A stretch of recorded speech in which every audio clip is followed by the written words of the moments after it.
maayirka caasimadda Gabiley Amiin Cumar Cabdi iyo xildhibaano ka tirsan golaha deegaanka degmada Gabiley ayaa maanta deeq qalabka beeraha u qaybiyay beeraley lagu tababaray deegaankani Gabiley taasi oo ay mid caawinimo ah isla markaasina waxa halkaasi aad la kooban ka jeediyay xubno kamid ah xildhibaanada golaha deegaanka iyo maayirka caasimadda Gabiley waxana hadaladoodii kamid ahaa aniga oo ku hadlaya magaca beeraleyda waxaan leeyahay anagu halkan cilmi fara badan baanu ka kororsanay cilmigaas oo ah sida dalaga loo beeriyo sida loo kobcinayo sida loo kala abqaalayo hadii la ku rooyay distance la isku jirsiinayo labada geed sida looga ilaalinayo xasharaadka iyo cudurrada salaan horta waxa weeye ujeedada foranku loo dhisay waxa weeye ama mashruucan uu baxaya in dhaqaale ahaan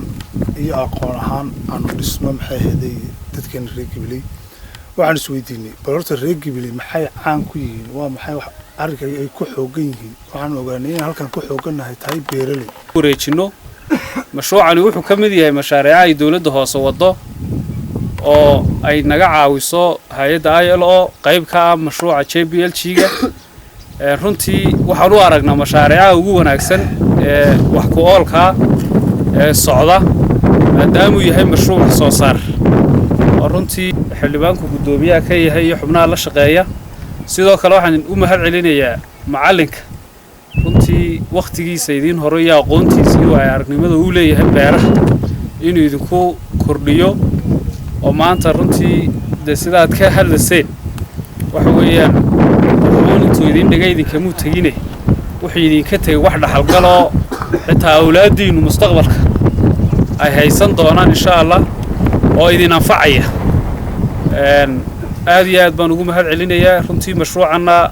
wuxuu u eegay mashruuc guuleysanaya waana sidaan filanay waayo dadku waxay ku wanaagsan yihiin marka loo fudaydiyo waxaas wuxuu noqonayaa wax midho dhala sida uu xildhibaanku inoo sheegay ama gudoomiyaha foorumkuna ujeedada ka dambaysa iyo hadafkeena iyo halkaynu u soconaa waxa weeye maadaama aynu nahay dad beeraley inaynu awood u yeelano inagoo aqoonta ka faa'iideysanana inaynu Somaliland wax soo saarkeeda aynu budug u noqono